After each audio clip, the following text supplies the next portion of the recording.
मेरे चैनल रात की कहानियां में आपका स्वागत है। अपनी बत्तियां बंद कर लो, अपने ईयरफोन लगा लो, क्योंकि जो कहानी आप सुनने वाले हो वो आपको सारी रात जगाए रखेगी। और शुरू करने से पहले चैनल को सब्सक्राइब करना मत भूलना, क्योंकि जो कहानियां यहां सुनोगे वो तुम्हारे साथ रह जाती हैं।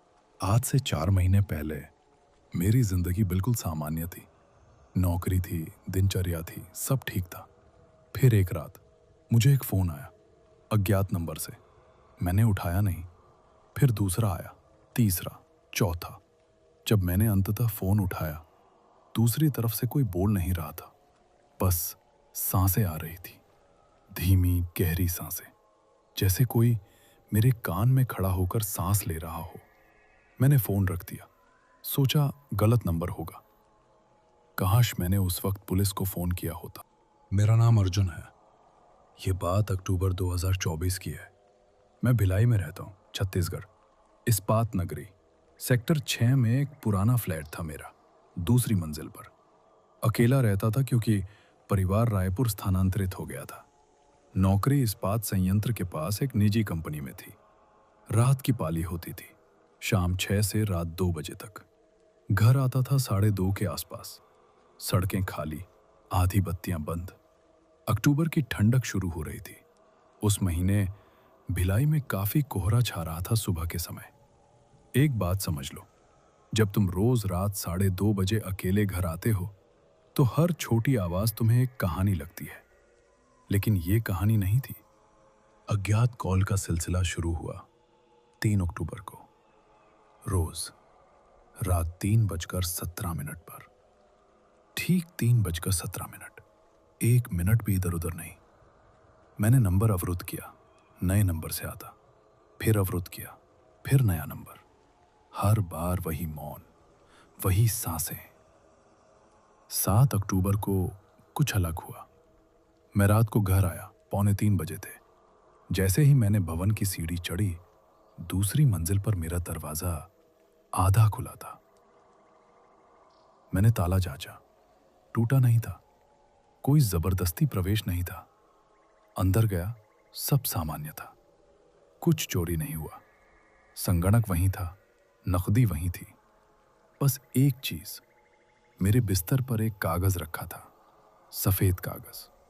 उस पर कुछ लिखा था काले मार्कर से, तुम रोज 2:37 पर आते हो। मेरे हाथ कांप रहे थे, क्योंकि वो सच था।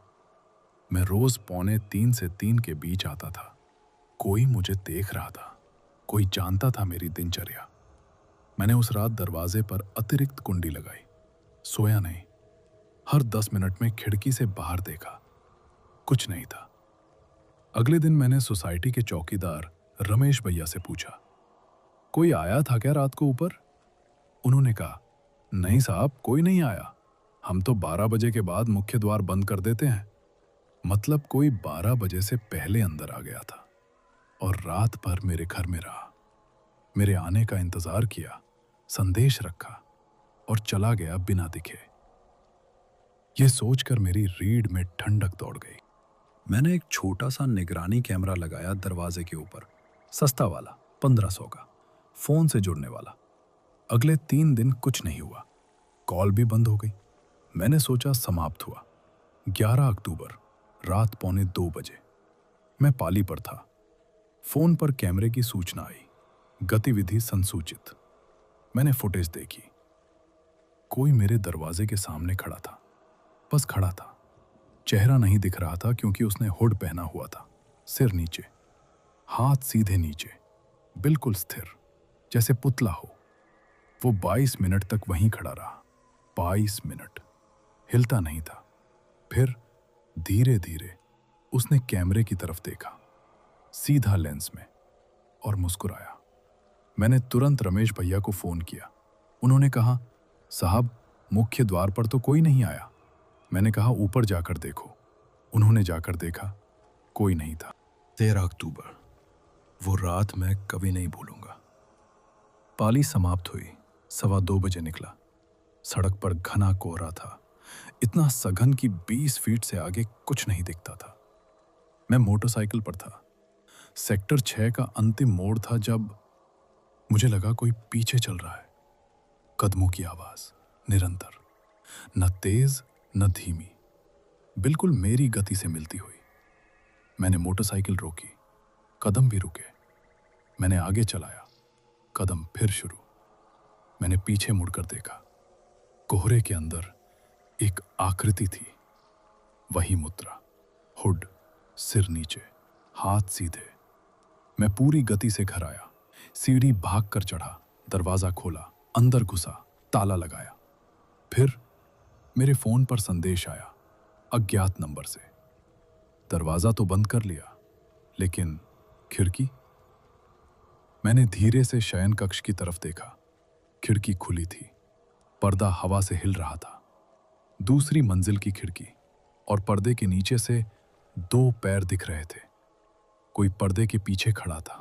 मैंने चिल्लाकर पूछा, कौन है? पर्दा हिला, पैर हिले, फिर खिड़की से कोई बाहर निकल गया, दूसरी मंजिल से।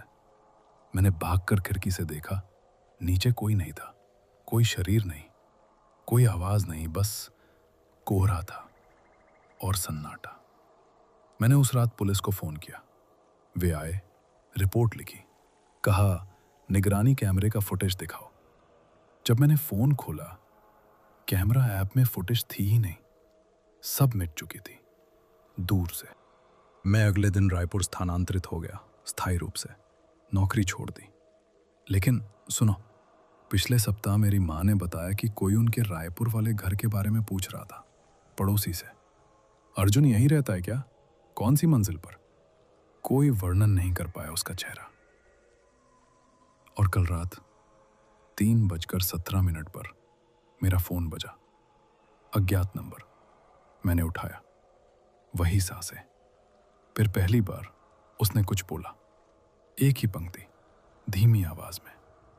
घर बदल लिया, शहर बदल लिया, लेकिन मैं तो तुम्हारे साथ ही हूं अर्जुन। तो हाँ, मैं ये सब इसलिए साझा कर रहा हूं क्योंकि मुझे नहीं पता ये कौन है। पुलिस कुछ नहीं कर पाई। मैं आज भी रोज 3:17 पर उठता हूं, बिना अलार्म के, और हर बार मुझे लगता है कोई मेरी खिड़की के बाहर खड़ा है। बस खड़ा है, मुस्कुरा रहा है। तो ये थी आज की कहानी। अगर तुम्हें लगता है कि तुम्हारे साथ भी कुछ ऐसा हुआ है तो टिप्पणी में जरूर बताओ। पसंद करो अगर ये कहानी तुम्हें अंदर तक हिला गई, और सदस्यता लो रात की कहानियां की, क्योंकि अगली कहानी शायद तुम्हारी अपनी हो। और हां, सोने से पहले अपनी खिड़की जांच लेना, बस एक बार।